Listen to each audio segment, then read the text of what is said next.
Sustainability is the process of nurturing a system so that it can exist over time and not putting profit over people or profit over planet. So women are so critical in the sustainability space and being able to sustain not just the global crisis in terms of global warming, but to sustain businesses, you need women there.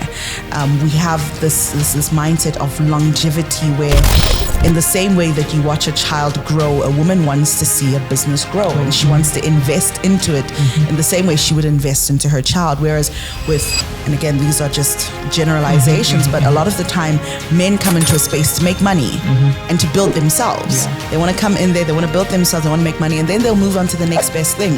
Whereas with us, we want all of us to grow. We want everyone to be sustainable. We want the business to be successful. So you're going to need to have women in your workplace if you think that business is going to exist after 5 years.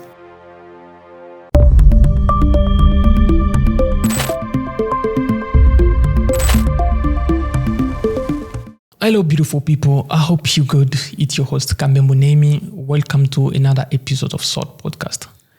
And today, I have a privilege to have Elma, Akob.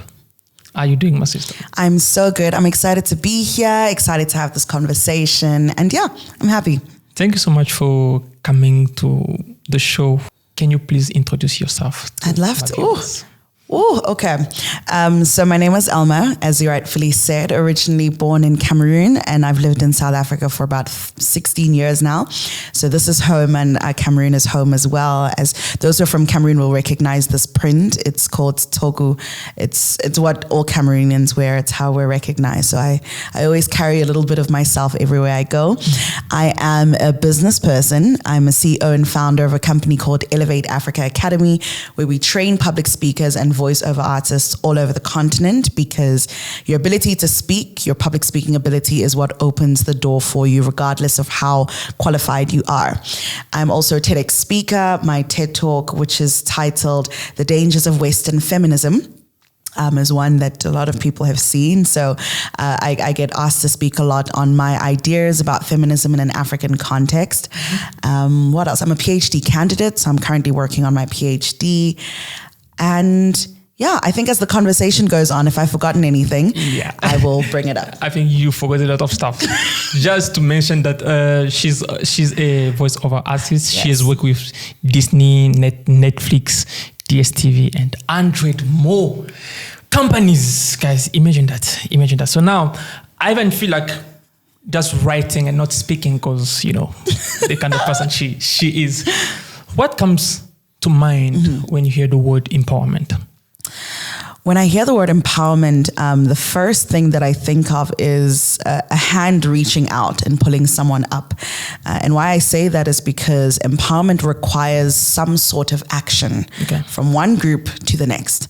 A lot of the times people think that empowerment is just going to happen when the systems are in place, but it requires human action.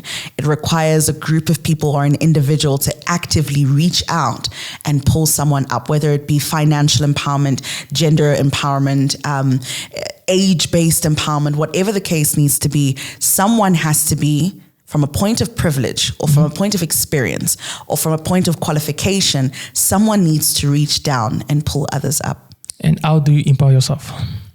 I empower myself by surrounding myself with excellence. So I constantly challenge myself to be surrounded by people who are doing amazing things, because when you're in that space, you're challenged to do amazing things.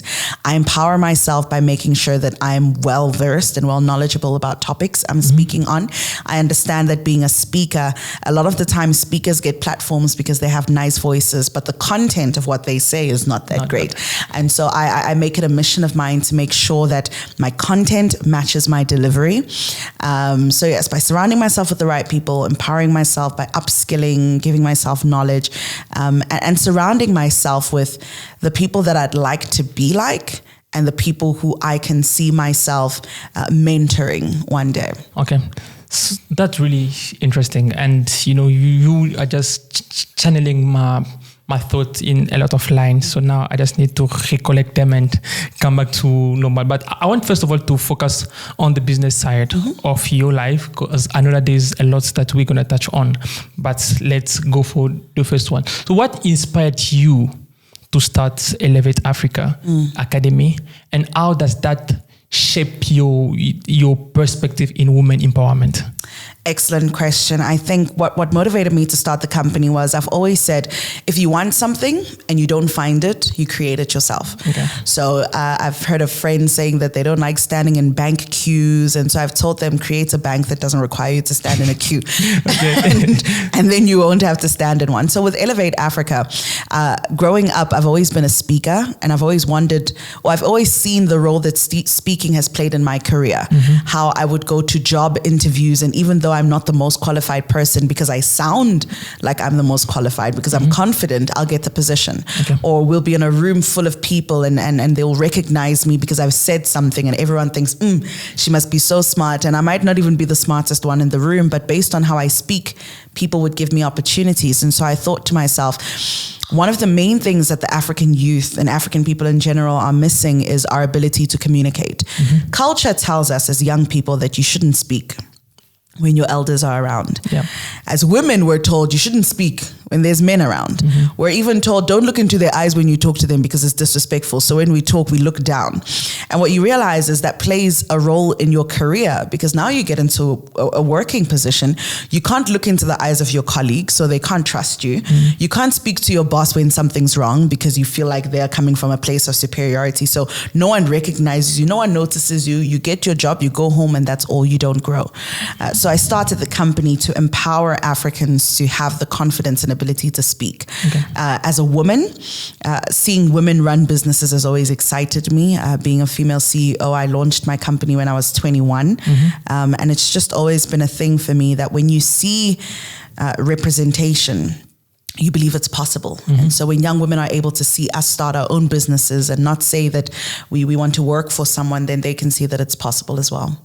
Okay, that really sounds really amazing. And, since we are speaking about the business side of it, now you spoke about the empowerment side of it. So now let's speak about the business creation of it. How did you create Elevate Africa, and to be well known in a like all over Africa, and also to be, because I saw that Elevate Africa was an award-winning company in 2022.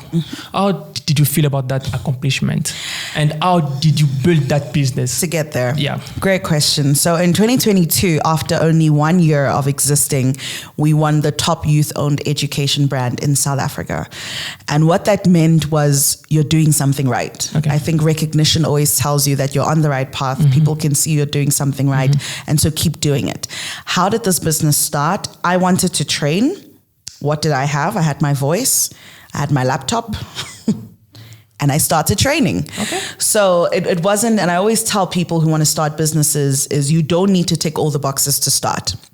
A lot of the times we tell ourselves, you need to have a website. You need to have a social media account. You need to have a marketing manager. You need to have the right. We'll spend 2 months just getting a logo right, and we'll spend so much time doing, then you need branding. Oh, we need a shirt. And you haven't even started your business, but you've done everything else. I say start where you are and build as you go. So it was literally just me and my laptop reaching out to friends who had said, Elma, you have a really nice voice. We want to learn how to do this voiceover thing, especially after I had recorded for Disney. So a lot of people wanted to know how to record for Disney. And I thought, you know what? I'm going to hop on Zoom. I'm going to charge you guys small money, and you're going to pay for me to train, and I would train them on Zoom. In fact, back then it wasn't even Zoom Premium. So the call would cut after, I think Zoom is only an hour or 40 minutes. Yeah. Right? After 1 hour, the call would cut, and then I would have to quickly scramble to re-invite them on WhatsApp so they could join again and carry on with the training. And that's how it started. And when you do something well, the people who you've trained will market you. They will be the ones doing the marketing on your behalf. They're telling others, I got trained with Elevate Africa. You should get trained with Elevate Africa. And so the core foundation of our business has always been the support that we get from the people who are in our spaces. So people who we've trained, our own community, family, friends, church, etc., etc. All of those people who have said, we recognize what you're doing. It seems like a really good thing. We're going to tell the world about it. And so even with winning the award, we were nominated with brands that have existed for years before us. Brands with a following of 250,000 on social media with 50,000 YouTube subscribers. We were with top dogs. And then came the voting stage and they said, you know, you're allowed to vote as many times as you want, send out and get your people to vote. And for us, I just feel like the community bought into what we were doing so much that we didn't even have to beg people to vote. People were voting, taking their parents' phones, voting. Aunties and uncles in different countries were voting. And that's just, it all came together. Okay, because that we are at the good side of it. So what challenge have you faced as a woman in leadership or in actually sustaining your business? Yeah, great question. The first would be funding. So as a woman and as a young woman, if you walk into a bank and you ask for funding and they ask you, how old are you? And you say you're 21. And you're telling them you want X amount of money and they look at you and they're like, oh, you're 21. That's so sweet. You want to start your little business. And it's like, no, I'm a CEO. I'm a founder. You know, this is who I am. But they just see that you're a little 21-year-old woman. We're not going to trust you with money. And so it's been very hard sitting in spaces with potential investors who are all men and trying to tell them that I need them to invest in my business as a young Black woman. And so the whole purpose of me even doing a PhD is so that when I can walk into those rooms, I introduce myself as Dr. Akob and no one asks how old I am. If you notice, when doctors say, hi, I'm Dr. This, you don't ask questions, you trust them. And that's why I'm doing it. I mean, I'm literally doing a degree so that I can have a title, which will help me open doors. So that's to say the challenges exist. The challenges are very much there. As women, we need to know how to overcome these challenges. So one being the confidence with which you walk into a room. You've got to be assertive. You must walk in there knowing that you deserve to be in there, because the moment you second guess yourself is the moment that they look for an opportunity to say you're not ready. But if you walk in there, you're confident, you don't second guess, you talk when you need to, you interrupt people respectfully if you need to, then they start going, okay, this one seems serious. Yeah, so, and I got questions from a girl that, you know, when we just booked this podcast, you know, I also been speaking about it, you know, like, no, we have to shoot with Elma. If you guys have question in settling your business or being in certain position, whoever as a question can just send it to us here. So there is one question that was sent, said, given your background in strategic business management and then corporate sustainability, how do you believe women can create sustainable change within their communities and industries? That's a very good question. So the background that I have is my master's degree is in strategic business management and my PhD is corporate sustainability. I recently did a talk speaking about the difference between women and men in a workplace.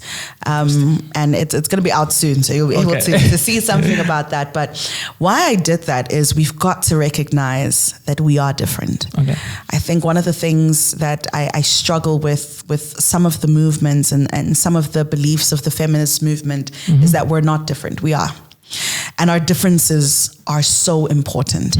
A woman in a workplace normally, because we have a nature of nurturing, we automatically walk into a workplace with that mentality, which means that we recognize a female co-worker who needs to leave work early because she needs to pick her kids up from school.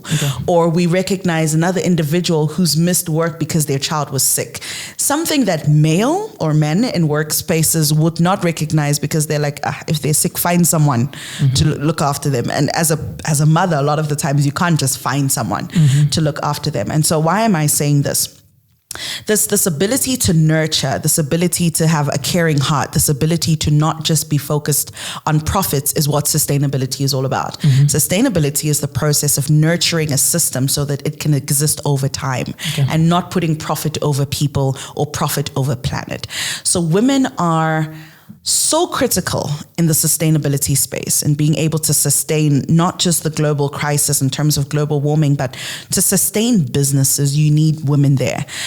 We have this mindset of longevity where in the same way that you watch a child grow, a woman wants to see a business grow and she wants to invest into it in the same way she would invest into her child. Whereas and again, these are just generalizations, but a lot of the time, men come into a space to make money and to build themselves. Yeah. They want to come in there, they want to build themselves, they want to make money, and then they'll move on to the next best thing.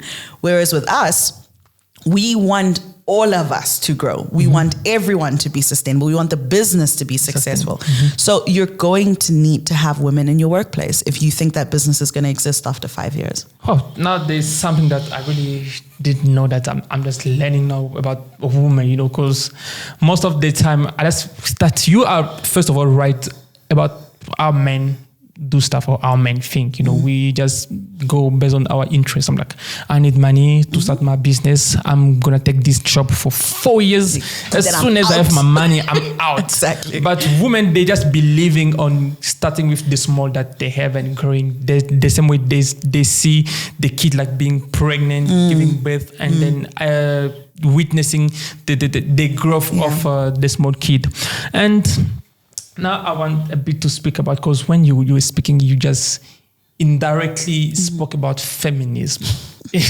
Indirectly spoke about touched it. And now, so as an award-winning global speaker and MC, a TED speaker with over 350,000 views on your talk titled "The Danger of Western Feminists." Why? That's the first time someone's ever asked me why. Why? Again, it goes back to what I said about my business. Okay. If you've got an idea or if you want to do something and you see no one has done it, do it. With feminism, I kept realizing that I had gotten to a space where I was claiming boldly that I'm a feminist. Okay. I'm Elma, I'm a feminist, this is what I stand for, this is who I am. And then I came back and I thought about it and I'm like, okay, I'm feminist, but I don't necessarily agree on that part of feminism. Okay, I'm feminist, but I don't think that person should have done that, or I don't think that person should have said that. So I started separating myself from the feminist movement. And I said, why is it that I don't agree with some of the foundations and principles? I did research and I realized that, that's because feminism was never created for me as a Black African woman. And once I realized that, now that's not to say that women empowerment, that's not to say that gender equity was not created for me. Feminism in its core was not created for me. How do you define feminism? First of all, let's start from there. Great question. So there's feminism in its core, and then there's everyone says what they would like feminism to be for themselves. Okay. But feminism in its core was created by white women who, after their men went out to war, they didn't have rights to work at the time. They were forced to stay at home and to look after the kids. And so they started a feminist movement to say, we as women of war, the wives of the men who have gone to war, we need to work. Our men have gone and they've died. So this rule that you have in place that women can't work isn't working anymore because we need to sustain the family. If he's off, fighting for 6 months, I can't just sit down and wait in the hopes that he will come back. And so that's why they created feminism. They wanted the right to work. Whilst they wanted the right to work, they still had slaves. Whilst they wanted the right to work, Black women were still being, treated as slaves. They were still being the ones who looked after the homes. They were still being used as feeding machines for their babies. And so they were fighting for the ability to work in a time where Black women didn't have the ability to live. And that's where I found a fundamental issue, because here is a movement that wasn't created with me in mind. Eventually, they started saying, yes, we include Black women. Eventually, they started saying, yes, feminism is for all women. But it doesn't recognize that there's race involved, there's intersectionality involved, there's a pay gap that is involved, et cetera, et cetera. Feminism also doesn't take into consideration that my grandmother, who doesn't know what feminism is, who has never heard about it is still the most respected person in her household because she's the oldest woman. And I don't know about how it is back home for you, but in Cameroon, the oldest woman is the most respected person. Yep. There's no man who can come there and speak to her however they want. They will respect her, especially in her household. She'll sit on the high chair because she's the older woman. And so all of those concepts existed before feminism, which means we had a system of respect. We had a system of equity. We had a system, even though ours was based on age, we had a system that respected women. And let's not just forget about that, because there's now this new concept that has been introduced. And so that's what feminism was created for. Feminism now is rooted in the ideals of gender equity, but I still feel it's exclusive. I still feel it doesn't completely and holistically include the African woman. It doesn't include our aunties who are on the side of the road selling fruits and vegetables to make a living, or those who have decided that they don't want to work and they just want to be stay-at-home moms. Feminism doesn't support those women too much. It's about, you have to be out there, you've got to be the boss, you've got to work. And I'm saying that if a woman decides that she does not want to work, she doesn't want to lift a finger, she wants her monthly allowance and she wants to chill, she should be allowed to do that as well. What is the misconception of feminism that you don't like? It's not inclusive enough. I don't think it's inclusive enough. I think that even the language that is used in feminist discourse is very exclusionary. They use this jargon, chauvinistic, the words are a lot. They use these big words, big English words that exclude the everyday woman. And so you can't say that we are a movement for women when the women who are on the ground don't even understand what you're saying. I've been in too many of these feminist spaces where I sit down and I hear these discussions and I'm like, this is so, what's the word? English is leaving me, even though English is my first language. But it's so elitist. The whole feminist movement is very elitist. It's a bunch of women who have been well educated, who get to sit around the table and discuss all these elitist conversations. And I'm saying we've excluded the women who matter. Okay. So TEDx conference, it's something that I discovered in 2019. When I first started university, I was also looking for a place to fit in, watching a lot of stuff like that. It's a dream for a lot of people, actually African. It's a dream. Me, TED is my dream. When I always watch TED videos and see those people speaking and how good they are, it has always been a dream for me. How did you get there? So with TED is an ideas platform. And I always say a lot of the times as young people and as Africans, we disqualify ourselves when there's no need for us to do that. It's an ideas platform for any and every idea. So my advice would be to find a network, a TEDx network within your space of influence. So TEDx has many branches. There's TEDx for almost every university, if I'm not mistaken. There's TEDx University of Pretoria, there's TEDx Pretoria, TEDx Joburg, TEDx Durban, TEDx Cape Town, TEDx Women Cape Town. There's many. So you need to find which one is within your network, find out what their requirements are. A lot of the times they send out invites. So they'll invite people to apply, and then you go through an application process of saying, this is my idea. This is why my idea has never been spoken of before. This is why the world needs to hear me speak, etc., etc. And that's it. Then it gets submitted to the TED head office, and TED head office decides which they are going to post and which don't qualify for them to post. Can you please tell us about your personal experience with TEDx? How has that shaped your perspective in public speaking, in being a young African, young lady and African, and being in that platform, that a lot of people wish to be on there. So how has that shaped your perspective also in women empowerment? Now to go back there. It's honestly been a life-changing experience because, like yourself, I've always told people I want to be a TEDx speaker. And the moment that I found what I wanted to speak about, so that's what I always say. First, discover what you want to speak about. The moment I discovered what I wanted to speak about, it was just a matter of finding which TED I wanted to do it with and telling them that, listen, I've got this idea that I want to talk about. Being on the platform has exposed me so much to people and organizations that I never would have met otherwise. The video, 350,000 people is a lot. A lot. A lot. You know, I was even speaking to the Uber driver when I was coming here.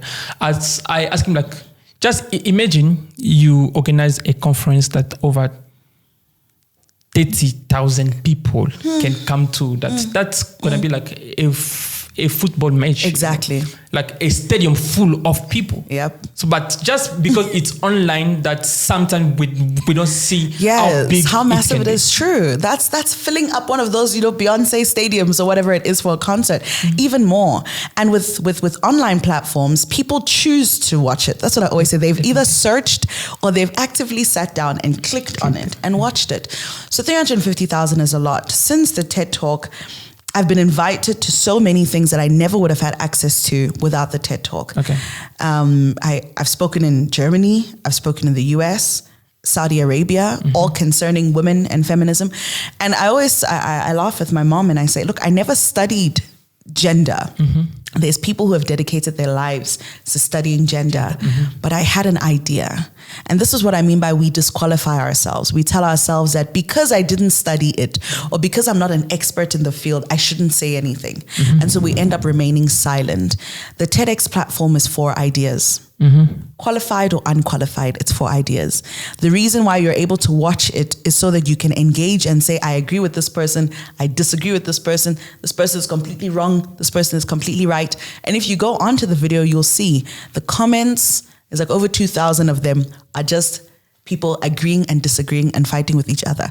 People saying she said something that others have said before. Why is it that hers is important? Others saying that you've said what I've been wanting to say for the longest time. And so it's been a platform that has been great. And yeah, I think just being a young TEDx speaker, it's really been an amazing opportunity. So if we need to speak, because now we are still speaking on the women empowerment, I need this podcast to be aligned in the women empowerment because I don't want people to judge. Like, no, you guys know. So in the concept of women empowerment, you being there, so now you think that you have shaped a way that you don't face a lot of barriers that other women face if they were not in your possession. I think what I've done is shown other women that it's possible. Okay. So in my unqualified, in my black self, other women are able to look at it and say that, okay, I have an idea. My idea also could be on TED Talk. So they're not thinking you need to be a president, you need to be a famous person, you need to have done ABC to be on TED Talk. They're looking at someone who looks like them, from the same country or from the same background as them, the same continent as them, doing it and doing it successfully. Because now you are more speaking of mentoring. And that I also want to stick there. So what do you think education and then mentorship play in empowering the next generation of women leaders in Africa? That's a really good question. Education, like I think is Nelson Mandela who said, is the key to break all barriers, something along those lines. It's a weapon. Yes, it's a weapon, something like that. Don't quote me. But it's so important for us to recognize that we come from a continent, and I'm speaking of Africa, where education was not always a right. It was a privilege, especially for women. There are still parts of this wonderful continent of ours where women are not afforded the opportunity to be educated. Now, they cannot go any further unless they are educated. Education literally opens the door of opportunity. And so the more we leave women uneducated, the more we stifle the growth of the entire continent. And if people would only realize that you educate women, you educate a community. You educate a community, educate a country. Country, world. That's the missing link. Whenever people ask me, why is it that Africa is not you haven't focused on the women enough. And I mean it. Empower women and you will see the difference. It's the reason why you hear, and let me just get a little bit biblical, but it's the reason why you always hear that women pray or attend churches more than men. It's the reason why women's stokvels, I don't know what stokvels are called outside of Africa, but those we call it Njangi in West Africa, but it's where women come together and they put small money that they've gathered together, and then they use that to either invest or to buy something in for everyone. We call it muziki. Yes, thank you. Which is why those things, the women's parts of the women organizations always do better than the men one, because the one with the guys and the men, they want to take their money quickly. They want to go and spend it on some lavish event or whatnot, but the women will keep their savings there until and end up raising all the kids through that funding. So that's just to say that we are born with a mentality of nurturing and growth. And if you educate us, we'll be able to nurture and grow the world. That's the first one with education. In terms of mentorship for me is being, like I've said previously, being able to see someone who looks like me, speaks like me, walks like me, talks like me, do something that I never thought someone like me could do. And so it's so important for young African women to be able to have mentors that represent who they want to be. If I want to be a businesswoman, I should be able to see a businesswoman who looks like me doing the business I want to do. That's how I know it's possible. If I want to be a president, I need to see a female president doing what I want to do so that I know that it's possible. And so the more women we have in these positions of leadership, the more women and the more we see a generation growing to the potential of taking those leadership positions. And so it's great to see that there are more women in leadership positions, but we're not close to where we're supposed to be. I feel like you are just landing straight to the beginning of my next question. Like all the time, And then what is the most effective way for women to give back to the community? Because right now with Salt.podcast, after women empowerment concept, so we are running a new concept called Give Back to Your Community. That's lovely. So that is the concept that was our last shooting, the shooting that you saw on IG. Yeah, so we shot with Abraham, and that was a very good session. I really like that.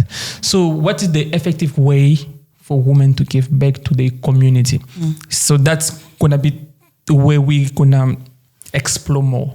Gotcha. First of all, what comes to mind when you hear the word give back to your community? Two things. The first one is empowerment through speech. And I say that as a speaker. I didn't know the transformative impact speaking had until young women started telling me that they heard me speak and it changed their life. And I thought, I didn't think that was possible. I thought that was just something we just said. But being able to speak to people, you have no idea that they say that the power of life and death is in the tongue. Being able to speak life into people, being able to motivate people, let them recognize that your current situation is not your final destination. Being able to build women through speech is the first way of give back. There's a lot of women who have never heard positive stories about other women, or they've never heard potential. And so they need you to go back and speak to them and tell them what is possible. So that's the first.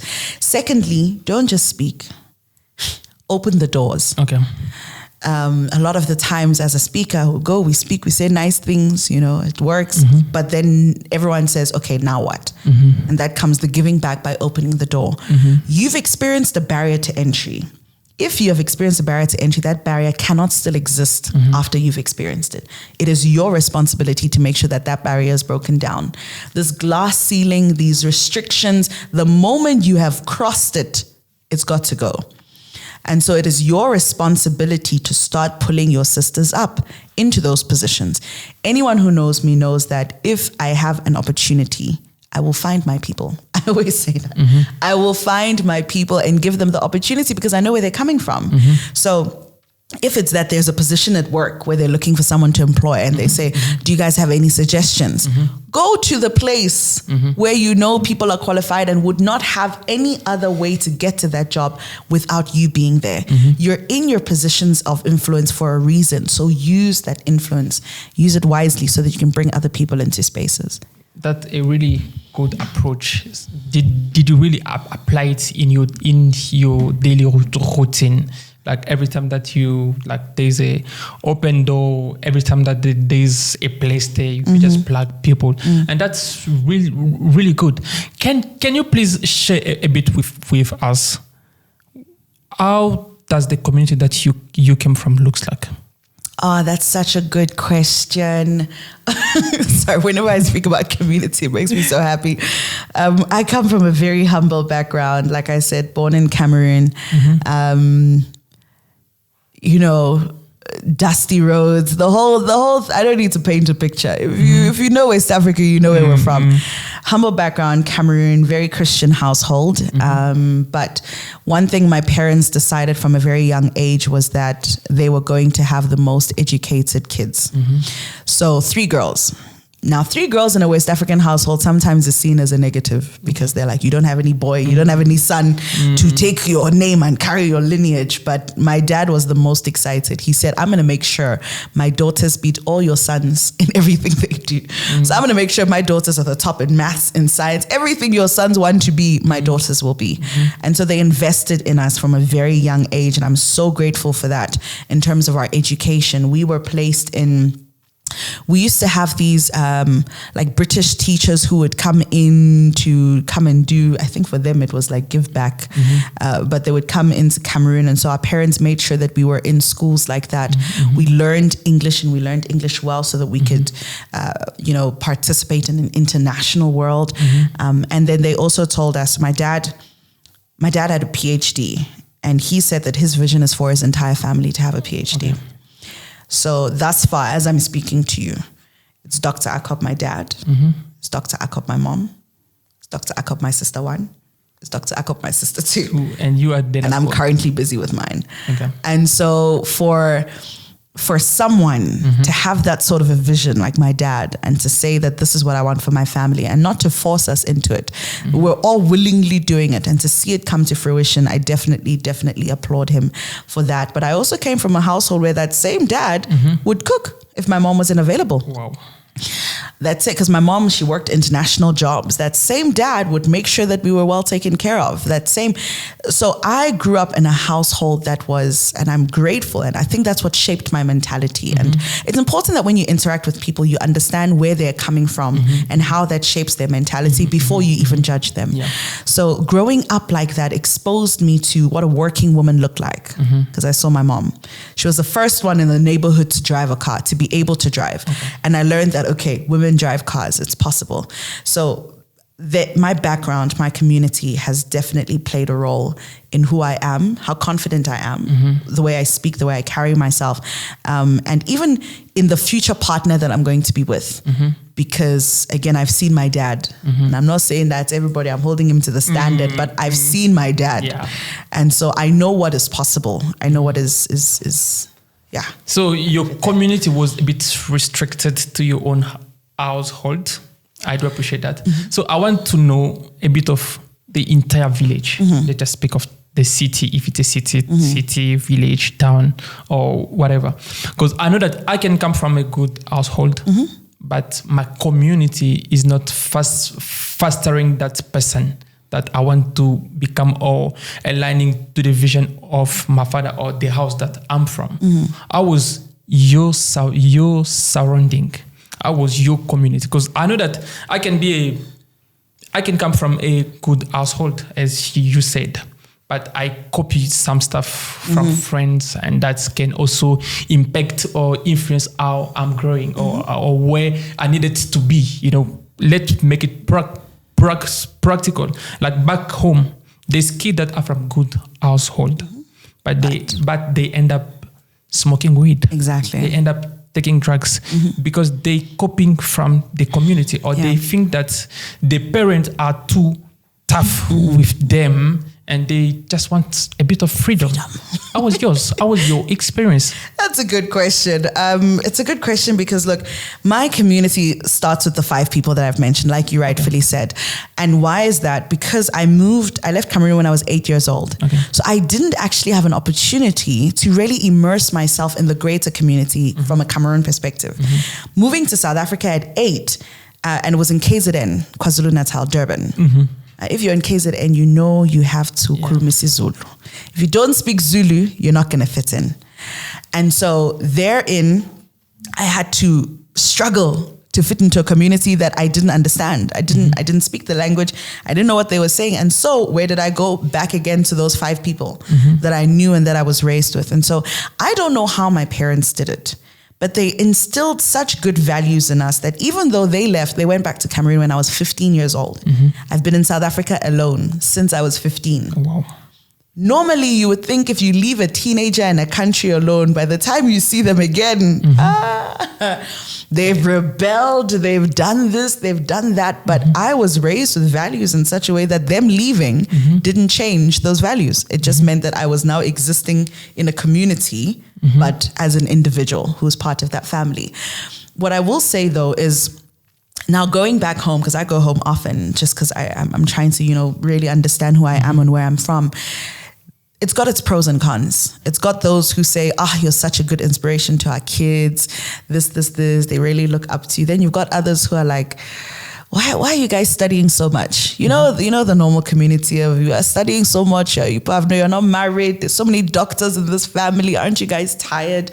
This, etc., etc. People who ask, like, you speak English, you don't speak the local dialect because I haven't grown up at home, or you don't even speak French. So it's had its pros and cons. There's those who support, and then there's those who criticize. But that's life. So I don't know, we are landing to the end of our session, which is really sad. There's thousands of women out there who are making difference, but who are not giving back to the community where they are from. Because I always tell myself, let's say I came from Alex, and now I have money and I get a house in Santon. I say, like, I can't stay in Alex because the communities.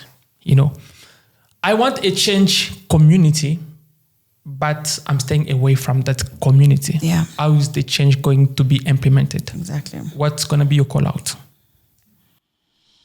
How to change a community that you're not immersed in. Yeah. Let me just rephrase my question. Like, let's say I'm from Alex. Let me just stay in the same example. And now life is shopping a bit. I get money and buy an apartment in Santon. I say, I can't stay in Alex. Alex is a broken community. Kids, they are naughty. There is crime and stuff.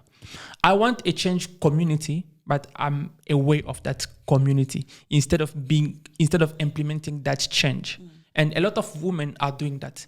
They are complaining about the situation of the community without them taking the first step to change those community. What's going to be your call out to those ladies? Ooh, that's a very important point. I would say never forget the roots from which you grew. Okay. So as you grow, you're going to get bigger. You're going to be a nice big tree. But never forget those roots, because a tree without its roots is just blowing in the wind. And so it is important. It is so critical for your mind and soul to go back home. And I say that to not just women, but to Africans who are leaving and going to different parts of the world. You've got to have a focus of coming back home, which is why I'm always in Cameroon as well to give back. You cannot change a community without being part of it. So even as you are growing, know when to take off that Gucci, know when to remove those nails, know when to remove that wig and go back into the community and build that farm that you've been saying you want to build. It's no longer just a thing of giving money. Because we've become very comfortable in, if you want to help a bunch of children in a school, you send funds. That's not bad. Yes, you can send the money, but there's so much more in physically going there and actually making sure that you can see this change happening. And so my call out to them would be, don't neglect your humble beginnings. It's important to go back and invest. Because that same community is what raised you. That same community is where you started. You might not know what role they played, but that's where you started. And it's important to always go back to the roots.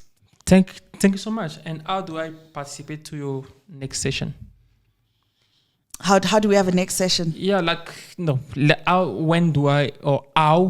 do I participate to your training, your conferences? Okay. If ever. If you're interested. Great. So with the training, Elevate Africa Academy, you can visit our website, elevateafricaacademy.com. Social media, I don't have any funny names. It's Elma Akob everywhere. When you search it, you'll find it. Reach out to me, and then let's see where we can work. I love speaking and helping people to find their voice. Your training happening in Pretoria, in Johannesburg, online? Good question. So we have training online because most of our clients are all over the continent. But then we also train corporates and organizations. So for example, Company X, you just told me about marketing, so let me not call a real company's name. Okay. Company X can invite us to train all of their employees to know how to actually have employee engagement and to speak to customers and to be nice and to be friendly and things like that. So that training we do in person. Okay, and if I want a training course, I also want to upskill myself. I'm like, yes, because I heard you know, your speech, TED, that preaching and all those ones. I'm like, sometimes I think it's better if I can just keep quiet. Just listen. So if you want to do that, just reach out to me on social media and let's start work. But we are face to face right now today. Okay, shit after this is done. We'll have lesson 1. All right. Thank you so much, guys. We have noticed that 70% of people watching our podcast are not subscribing. If you want to support this platform, just show some love by subscribing, because we are doing our best to bring guests that you guys want. But show some love to subscribe, because it helps us growing, also have our own studio, Thank you so much, guys, and see you next time. I think this is part 1, because with Emma, we have a lot more to speak about. But I came late, I'm sorry. I came late, and then we're going to organize next session, but that's going to be in Pretoria. Thank you so much, guys, and see you next.